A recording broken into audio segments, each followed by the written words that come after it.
और आज इन दोनों में टाइपिंग टेस्ट होगा। जो जीतेगा वो मुझे समोसा खिलाएगा। 1 2 3 लेट्स गो।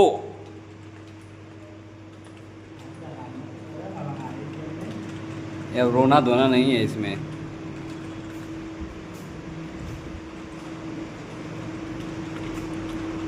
बहुत ही टक्कर का मुकाबला चल रहा है लेकिन आशीष भाई पीछे और यहाँ पे शिवम जो चाप दिए हैं बहुत ही आगे।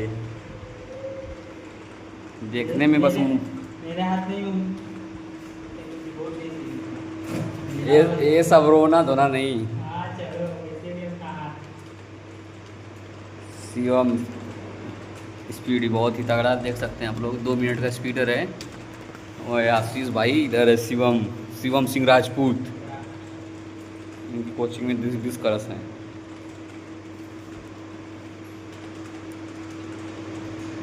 ओ माय गॉड, आशीष भाई बहुत ही पीछे, थोड़ा ही पीछे। थोड़ा सा मेहनत करेंगे तो जीत भी सकते हैं। अरे ये गड़बड़ा रहा है, टूटा हुआ है।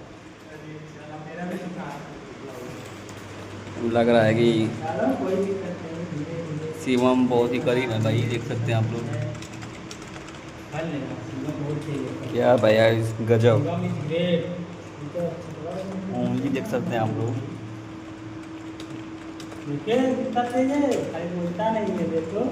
गजब, 2 मिनट से पहले खत्म।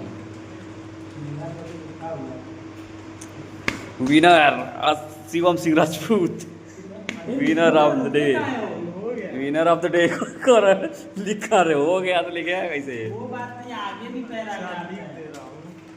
अच्छा ये बात है।